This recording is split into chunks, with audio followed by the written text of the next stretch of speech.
All right. So anyway, Secretary Marco Rubio, 1 year ago, President Trump was charged with restoring our country's greatness. Since entering office, he brokered 8 peace deals and championed our America First values globally. Because of his leadership, we are no longer a laughingstock. We are the hottest country in the world. 1 year of winning as of today. Remember, the 5th of November.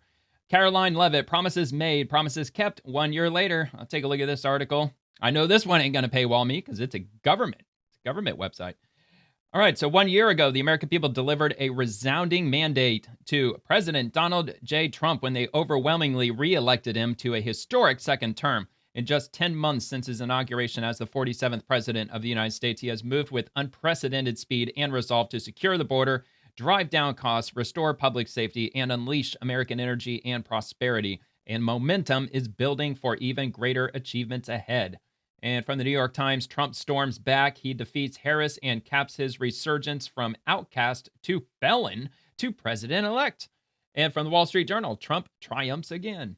Stopping the migrant invasion, promises made. We will close the border. We will stop the invasion of illegals into our country. That was on October 12th of last year. Promises kept under President Trump. The number of illegal immigrants crossing the southern border are at historic lows after his rapid action to close the border on day one, with the illegal crossings plummeting to levels not seen in decades and virtually no illegal aliens being released into the country's interior.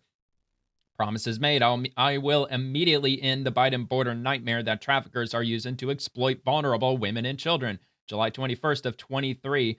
Promises kept. The number of unaccompanied illegal immigrant children crossing into the country has reached a record low. At its peak under Biden, 4.6% of illegal border crossings were unaccompanied minors, many of whom were victims of trafficking. In the first 2 weeks of March under President Trump, that percentage had already fallen to just 0.4% of illegal crossings. And by the way, there's still, the initial number was like 400,000 immigrant children that just disappeared into the U.S. We can't find them. Biden administration didn't keep track of them, just let them disappear. Hundreds of thousands of children just disappeared to God knows where inside our country. Absolutely terrifying. Oh, wait. All right. So the official White House number is 325,000. I've heard 400,000. I've heard 300 somewhere else. 325. Okay. I'll go with the 325. It is the White House after all. So they are either missing or dead. They came through the border. 325,000 children went through her stupid open border. That is Kamala Harris, because she was the border czar after all. And now they're either missing, dead, or slaves. If you want to end this disaster, you must get out and vote. That was on November 1st of 24. Promises kept. After the Biden administration lost track of 325,000 migrant children, the Trump administration located more than 13,000 of them. Still a terrifyingly small number of children that have been found so far. Again, I've seen another number. I believe it was Kash Patel who claimed that 16,000 had been recovered. I believe in total. I know quite a lot have been recovered by the FBI. I'm pretty sure the number is into the thousands that the FBI has located. Fulfilling President Trump's promise to do everything possible to save child victims of human trafficking. And the next one, under my leadership, we will seal it up and expand that wall until we have total control. That was on March 4th of 23. And the promise kept is President Trump resumed construction of the border wall immediately, with dozens of miles of new construction underway, including new border barrier projects underway in El Paso and the Rio Grande Valley.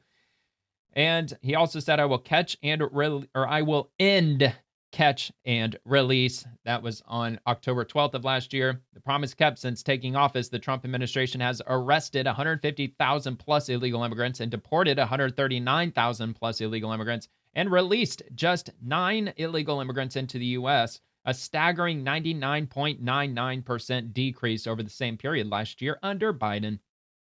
And the next one, we will reinstate my Remain in Mexico policy, January 20th of this year. The promise kept. Soon after taking office, President Trump reinstated the Remain in Mexico policy, ensuring would-be illegal border crossers are not able to wait with little consequence in the U.S. for the resolution of their cases. So let me just take a look. Oh my God, dude, this goes on forever. Look at all this winning, man. It just doesn't stop. It just keeps going and going and going and going and going. Good grief, man. So much winning. There is no end to this. It's just going to go on forever. Oh my God. So much winning. Do you get sick of it? Are you getting sick of it yet? What about you, Democrats? You hate seeing all this winning, don't you? It just makes you seethe. Oh, it's just so infuriating to watch all of this America first winning, America getting our country back. The power is increasing ever more. So anyway, so I'll just read the highlights, or actually just the titles of each of these sections, because there's way too much to go over. Like, this is going to take me an hour to read all this.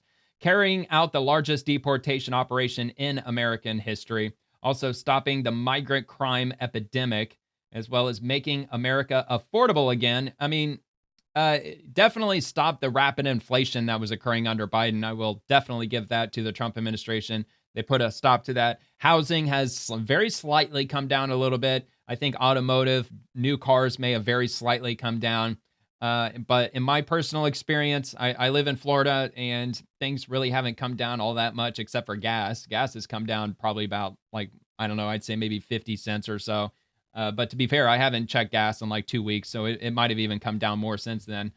But anyway, so there's some highlights on that. Getting the gas prices down, of course. Vote for prosperity.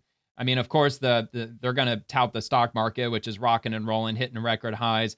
Bitcoin hit record highs of a few different times this year. However, from the perspective of the middle class, though, we're still struggling a lot in the middle class. I mean, if I'm being honest, and they haven't really done a whole lot to combat that. I know Democrats, they keep talking about that, and the young American adults, especially the younger Gen Zs and the older Gen Alphas, they're paying attention. And the great American dream to own a house one day is completely out of reach for pretty much everybody who's under the age of, let's say, I don't know, 40, something like that. I did read somewhere it was like 15 years ago, the average age of a new home buyer was 40 years old, and as of today, the average age of a first time home buyer is 55 years old, or maybe actually, hold on. It was the average age of a home buyer, not a first time home buyer. The average age of a home buyer was like roughly 40 years old. 15 years later, it's 55, meaning it hadn't changed. Like the same age, it just keeps going up with age, and it's just getting more and more unattainable for young Americans to have any prospects with being able to own a house, at least not without being insanely house poor. So anyway, fortifying the American economy. Did I miss any? Okay, cutting taxes for middle class families. That definitely happened under the One Big Beautiful Bill Act, which they passed in July of this year. However, I've read that they had to increase the national deficit in order to make that happen, because they didn't cut enough of the government in order to lower taxes without having to add to the national deficit. So it wasn't crazy to hear that. But I mean, look, at the end of the day, I guess people like their taxes getting lowered. So I guess you could call that a win. Fortifying the American economy, lowering drug prices, restoring peace through strength. Definitely happened. Strengthening and modernizing our military. He did that also in his first term. I think that at one point during his first term, he got almost $1 trillion that was put into the military to upgrade it. Also, unleashing American energy. That's definitely happening. Drill, baby, drill. Negotiating better trade deals. That goes without saying. I mean, he's been like white hot with that. Using tariffs as leverage, definitely. Revitalizing American manufacturing, absolutely happening. Most notably, Apple investing $600 billion into the United States, as well as NVIDIA. They're investing an insane amount of money, like just about every tech company, really. Anyone that I could think of, they're investing at least something into the U.S. for manufacturing. Ending the weaponization of government. Yeah, definitely. It's happening. Not a whole lot is happening with regard to prosecutions. I know the American people would love to see more movement on that. I don't know if AG Pam Bondi, if she's on the DOJ's ass for doing that. Yeah, I guess obviously we'll take Comey, but there's a lot of others right behind him, so we're still waiting on that. Reforming the federal bureaucracy, definitely happening. Cutting costly, burdensome regulations. I've heard a lot of movement with that, especially in the Environmental Protection Agency. Returning education back where it belongs. Yeah, I know that Secretary of Education, Linda, who was it? Linda McMahon, is that who that was? I'm still trying to get fully familiarized with all the different secretaries, but yeah, she is a big advocate for that, for returning the education system back to the states, and she wants to end the Federal Department of Education. Although, unfortunately, I'm pretty sure it's an act of Congress for that to actually be able to, or for that to actually happen, which pray one day it will.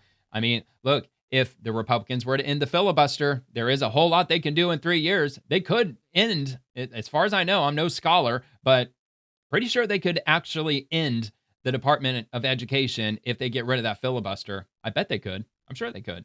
Anyway, ending the radical left's insanity on race and gender. That's definitely happening. Keeping men out of women's sports happening. Defending Americans' constitutional rights and protecting public safety, protecting Social Security and Medicare, securing our elections, keeping the U.S. as a global leader in AI, making federal architecture beautiful again, restoring safety and free speech to college campuses. You know what? Quick comment on this. I wonder if that means that they're actually putting those statues. Remember all those statues that the leftists, the progressives, and the Democrats were tearing down during the Biden administration? I wonder if the Trump administration is restoring all of them. Restoring safety and free speech to college campuses. Yep, a lot of college campuses got their asses sued off this year. Some of them settled. I believe it was UC Berkeley, and I think Harvard might have been another one. There were several where they settled for like well over $100 million. Anyway, ending the war on crypto and ensuring transparency in government and uniting the country through success. That is a hell of a long article. An insane amount of winning happening. That's definitely going to be linked in the description below if you want to take a good hard look at that. And I also got this from the White House. Not just words, action. No tax on tips or overtime. Mass deportations. The borders closed. Crushing the cartels. USA productions up. EV mandate happened. The withdrawal from the Paris Accord. And ending the Green New Deal. So let's take a look at this. About a minute long.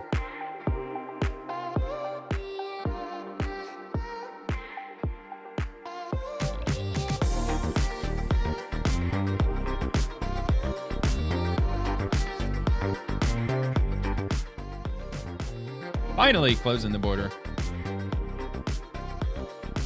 Birthright citizenship. Done. Definitely happening. I got more on that here in a little bit.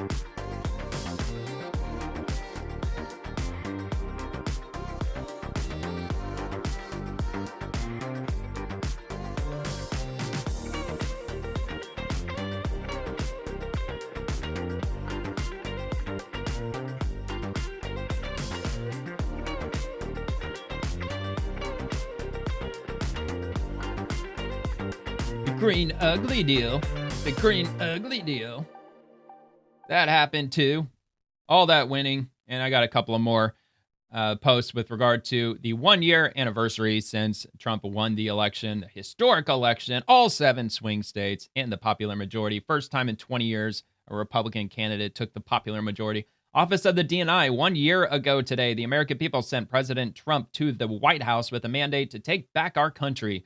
At ODNI. These are the historic results of President Trump's leadership and the Office of the DNI. It oversees the U.S. intelligence community and serves as principal advisor to the president on intelligence issues, in case you're wondered. And delivering on American people's mandate, they've exposed evidence of the Russia hoax, also rooted out deep state bad actors, and stripped radical DEI policies from the intelligence community. They built an elite mission-ready workforce based on merit and skill, directed counterterrorism efforts against violent cartels and gangs, thwarted narco-trafficking and child exploitation networks. They saved millions in taxpayer dollars by streamlining intelligence community operations. They revealed the Biden administration's weaponization on intelligence, labeling law-abiding Americans as domestic violent extremists. I think even more specifically with regard to remember those city council meetings or the school board meetings? I think that was the big one. There were a lot of really pissed off parents that were showing up to school board meetings because their students or their children were telling them that like there's boys in the girls' locker rooms now and all that shit was going on. Yeah, the Biden administration was labeling parents of children domestic violent extremists. How do you like that? Also, they launched a weaponization working group aimed at whole of government accountability. And they strengthened relationships with intelligence partners around the globe, provided timely, accurate, apolitical intelligence to inform decision makers 24/7, and finally cracked down on classified leaks to the fake news. And Tulsi Gabbard, by the way, she heads up the DNI, or well, she is the DNI, the Director for National Intelligence. Okay, so NASA acting administrator Sean Duffy. He says 1 year ago today, the president achieved a historic victory that put us on the path to make America great again. Along the way, President Trump put us back on course to return to the moon under his term and then head to Mars. From election night to the final frontier, it's an honor to serve this administration and keep America first in space. And this is Donald Trump's True Social from today. Happy anniversary on this day, November 5th, 1 year ago.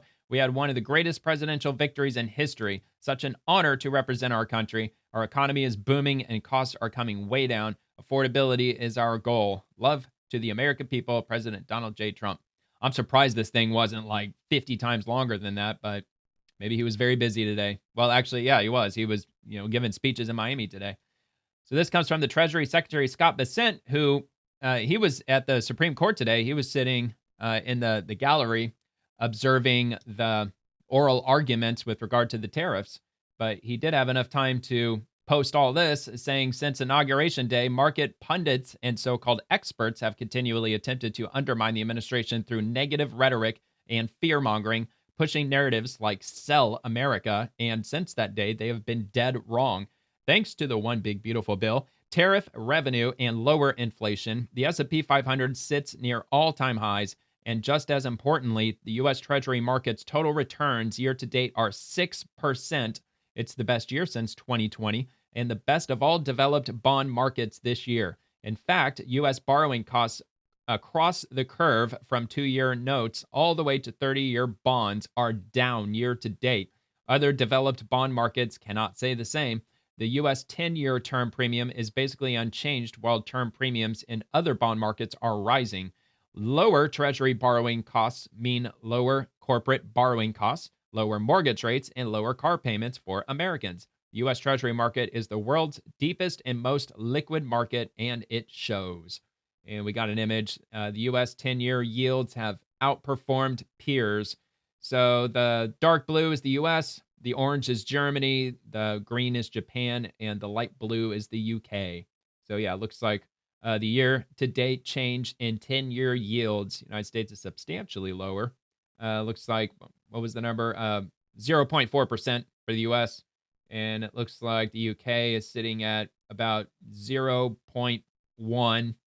And let's see, where's Germany? It is up almost it's over 0.2. It's 0.25 or 0.3.